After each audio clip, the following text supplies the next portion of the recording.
अगला अध्याय, योग के अनेक भेद, उसके 8 और 6 अंगों का विवेचन। यम, नियम, आसन, प्राणायाम, दशविध, प्राणों को जीतने की महिमा, प्रत्याहार, धारणा, ध्यान और समाधि का निरूपण। श्री कृष्ण ने कहा, भगवान, आपने ज्ञान, क्रिया और चर्या का संक्षिप्त सार उद्धृत करके मुझे सुनाया। यह सब श्रुति के समान आदरणीय है और इसे मैंने ध्यानपूर्वक सुना। अब मैं अधिकार, अंग, विधि और प्रयोजन सहित परम दुर्लभ योग का वर्णन सुनना चाहता हूँ। यदि योग आदि का अभ्यास करने से पहले ही मृत्यु हो जाए तो मनुष्य आत्मघाती होता है। अतः आप योग का ऐसा कोई साधन बताइए जिसे शीघ्र सिद्ध ही किया जा सके, जिससे कि मनुष्य को आत्मघाती ना होना पड़े। योग का वह अनुष्ठान, उसका कारण, उसके लिए उपयुक्त समय, साधन और उसके भेदों का तारतम्य क्या है? उपमन्यु बोले, श्री कृष्ण, तुम सब प्रश्नों के तारतम्य के ज्ञाता हो। तुम्हारा यह प्रश्न बहुत ही उचित है, इसलिए मैं इन सब बातों पर क्रमशः प्रकाश डालूंगा।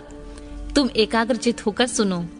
जिसकी दूसरी वृत्तियों का निरोध हो गया है, ऐसे चित्त की भगवान शिव में जो निश्चल वृत्ति है, उसी को संक्षेप में योग कहा गया है।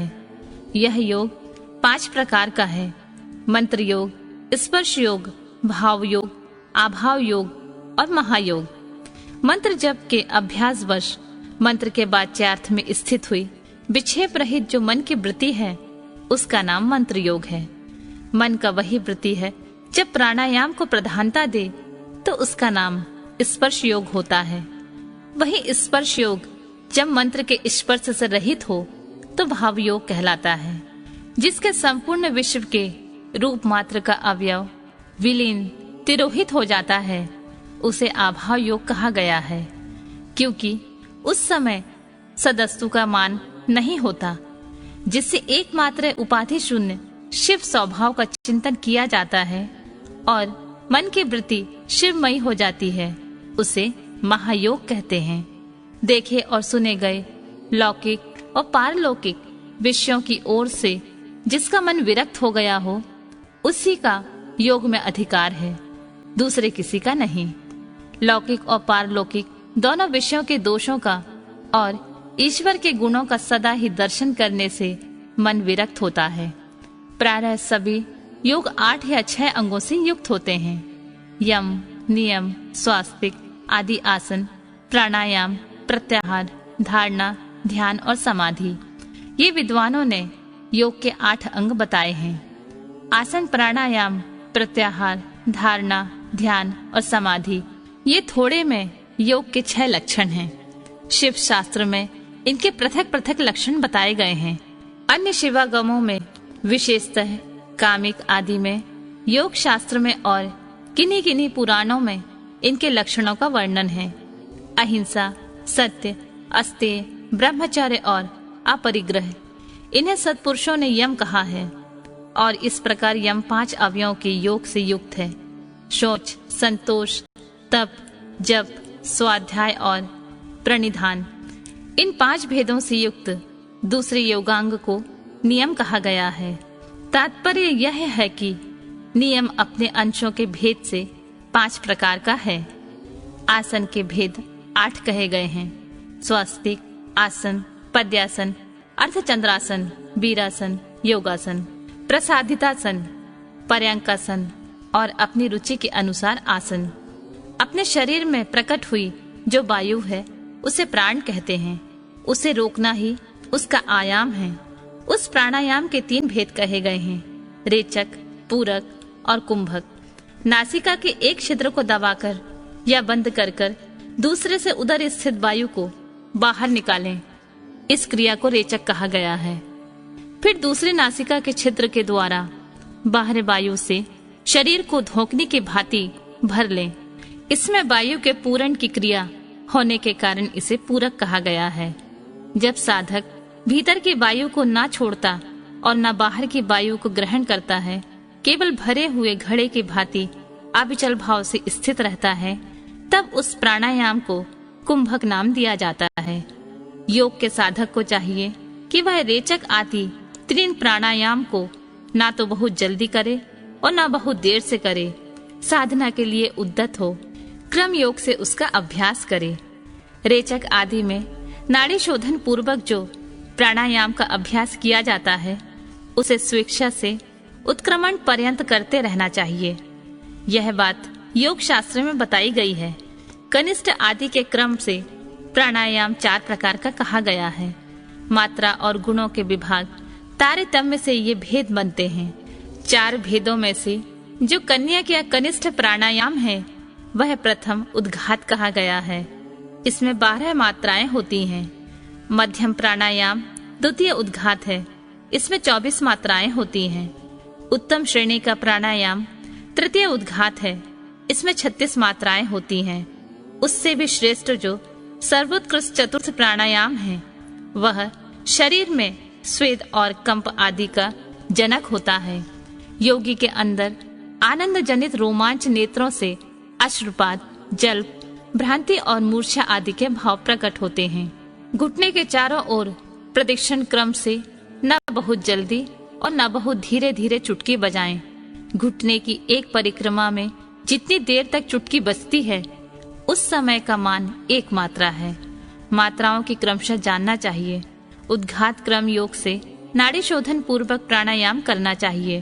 प्राणायाम के 2 भेद बताए गए हैं, अगर्भ और सगर्भ। जप और ध्यान के बिना किया गया प्राणायाम अगर्भ कहलाता है और जप तथा ध्यान के सहयोग पूर्वक किए जाने वाला प्राणायाम को सगर्भ कहते हैं। अगर्भ से सगर्भ प्राणायाम 100 गुना और अति उत्तम है। इसलिए योगी जन प्रायः सगर्भ प्राणायाम किया करते हैं। प्राण विजय से ही शरीर की वायु पर विजय पाई जाती है। प्राण, अपान, समान, उदान, व्यान, नाग, कूर्म, कुकल, देवदत्त और धनंजय ये 10 प्राणवायु हैं। प्राण प्रयाण करता है इसलिए इसे प्राण कहते हैं। जो कुछ भोजन किया जाता है उसे जो वायु नीचे ले जाती है उसे अपान कहते हैं। जो वायु संपूर्ण अंगों को बढ़ाती हुई उनमें व्याप्त रहती है उसका नाम व्यान है। जो वायु मर्म स्थानों को उत्तेजित करती है उसकी उदान संज्ञा है। जो वायु सब अंगों को समभाव ले चलती है वह अपने उस समनयन रूप कर्म से समान कहलाती है। मुख से कुछ उगलने में कारणभूत वायु को नाक कहा गया है। आँख खोलने के व्यापार में कुर्म नामक वायु की स्थिति होती है। छींक में कुकल और जम्हाई में देवदत्त नाम की वायु स्थिति होती है। धनंजय नामक वायु संपूर्ण शरीर में व्याप्त रहती है। वह मृतक शरीर को भी नहीं छोड़ती। क्रम से अभ्यास में लाया हुआ प्राणायाम जब उचित प्रमाण या मात्रा से युक्त हो जाता है तब वह कर्ता के सारे दोषों को दग्ध कर देता है और उसके शरीर की रक्षा करता है। प्राण पर विजय प्राप्त हो जाए तो उससे प्रकट होने वाले चिन्हों को अच्छी तरह देखें। पहली बात तो यह होती है कि विष्ठा, मूत्र और कफ की मात्रा घटने लगती है। अधिक भोजन करने की शक्ति हो जाती है और विलंब से सांस चलती है। शरीर में हल्कापन आता है। शीघ्र चलने की शक्ति प्रकट होती है। हृदय में उत्साह बढ़ता है। स्वर में मिठास आती है। समस्त रोगों का नाश हो जाता है। बल, तेज और सौंदर्य की वृद्धि होती है। धृति, मेघा, युवापन, स्थिरता और प्रसन्नता आती है। तब प्रायश्चित, यज्ञ, दान और व्रत आदि जितने भी साधन हैं ये प्राणायाम के 16वीं कला के भी बराबर नहीं है। अपने अपने विषय में आसक्त हुई इंद्रियों को वहां से हटाकर जो अपने भीतर निग्रहित करता है उस साधन को प्रत्याहार कहते हैं। मन और इंद्रियां ही मनुष्य को स्वर्ग और नरक में ले जाने वाली होती हैं। यदि उन्हें बस में रखा जाए तो स्वर्ग की प्राप्ति कराती हैं और विषयों की ओर खुला छोड़ दिया जाए तो वे नरक में डालने वाली होती हैं। इसलिए सुख की इच्छा रखने वाले बुद्धिमान पुरुष को चाहिए कि वह अपने ज्ञान वैराग्य का आश्रय ले इंद्रिय रूपी अश्वों को शीघ्र ही काबू में करके स्वयं ही आत्मा का उद्धार करे। चित्त को किसी स्थान विशेष में बांधना, किसी ध्येय विशेष में स्थिर करना, यदि संक्षेप से धारणा का स्वरूप है, एकमात्र से भी स्थान है, दूसरा नहीं, क्योंकि दूसरे स्थान में त्रिविध दोष विद्यमान है। किसी नियंत्रित काल तक स्थान स्वरूप शिव में स्थापित हुआ मन जब लक्ष्य से युक्त न हो तो धारणा की सिद्धि समझनी चाहिए, अन्यथा नहीं। मन पहले धारणा से ही स्थित होता है, इसलिए धारणा के अभ्यास को मन में धीर बनाएं। अब ध्यान की व्याख्या करते हैं। ध्यान में धैर्य चिंता याम यह धातु माना गया है। इसी धातु से युट प्रत्यय करने पर ध्यान की सिद्धि होती है। अतः विक्षेप रहित चित्त से जो शिव का बारंबार चिंतन किया जाता है, उसी का नाम ध्यान है। ध्येय में स्थित हुए चित्त को जो ध्येयाकार वृत्ति होती है, बीच में दूसरी वृत्ति का अंतर नहीं डालती, उस ध्येयाकार वृत्ति का प्रवाह रूप से बना रहना ध्यान कहलाता है। दूसरी सब वस्तुओं को छोड़कर केवल कल्याणकारी परम देव देवेश्वर शिव का ही ध्यान करना चाहिए। वे ही सबके परम ध्येय हैं। यह अथर्ववेद की श्रुति का अंतिम निर्णय है। इसी प्रकार शिवा देवी भी परम ध्येय हैं।